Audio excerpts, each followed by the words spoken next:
Hi guys, it's Ray from Whimsical Pictures, and you would not believe how long it took me to find some halfway decent lighting here. I am in a condo way out in the mountains, celebrating Christmas with some relatives, but I decided to take a few minutes out of my day to talk about some of the manga that I've read this week. I didn't read any of the books I said I was going to read, because I ended up making a trip to Barnes & Noble and picking up some of the new releases that I've been meaning to get. And the first one I read was the one I was clearly most eager to read, which was Volume 4 of Devil's Line by Yona. And this is a vampire manga about this guy named Anzai, who is a half-devil. Devils are what they call vampires in this world.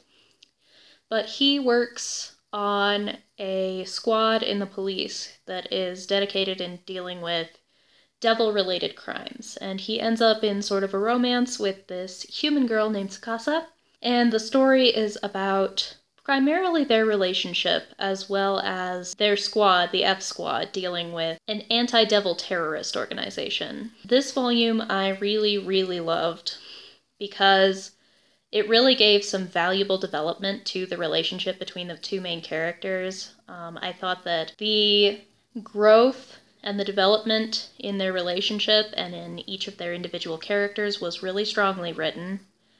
And the more political intrigue and action aspects of the plot with the terrorist organization has really been heating up and becoming interesting as well. I really liked the development we saw from the sniper character.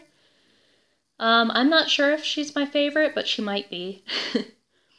And I'm just really enjoying this. This is a really solid vampire series. Certainly, if you love Tokyo Ghoul, like I love Tokyo Ghoul, then you should definitely get on this series because it's really good. Speaking of Tokyo Ghoul, the next thing I read, because I was still in the vampire mood, was Tokyo Ghoul Volume 10 by Sweet Ishida, of course.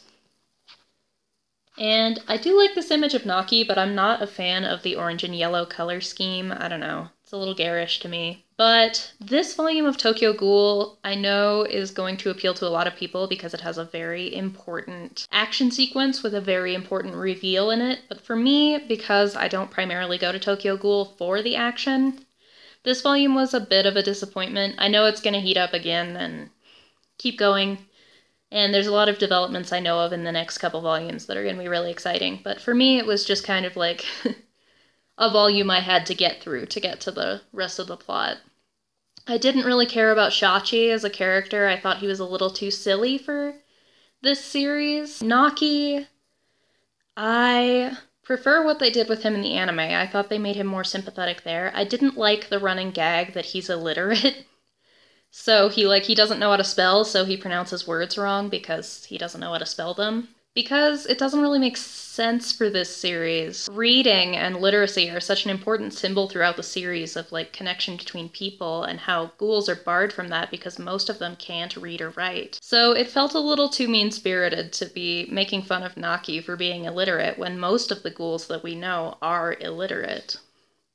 It's just not something most ghouls have access to, and it gave me kind of an uncomfortable feeling in my stomach that they were making fun of, a character's lack of access. But other than that, I mean, it was enjoyable. It is Tokyo Ghoul, and at the end we get an important reveal about Rize and an important reveal about Kaneki that are going to be very interesting going forward. The next book I read, because I was still into this, body horror seinen craze, was Neo Parasite F. And this is a spin-off volume full of short stories taking place in the universe of Parasite by Hitoshi Iwaki, which is quite a popular series, I think, from the late 80s and early 90s.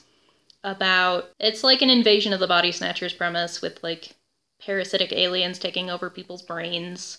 This collection specifically is full of short stories that were contributed entirely by shoujo mangaka.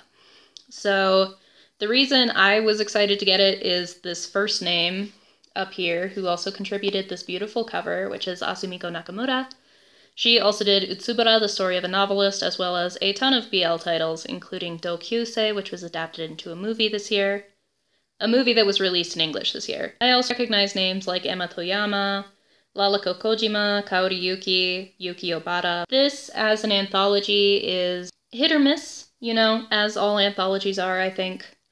But I thought that the number of good stories outweighed the bad for me. Some of the standouts, in my opinion, which vary from lighthearted romantic stories to really creepy dark stories, were, of course, the story by Asumiko Nakamura, the story by Kashio, which has kind of a BL tint to it, but I really enjoyed that one.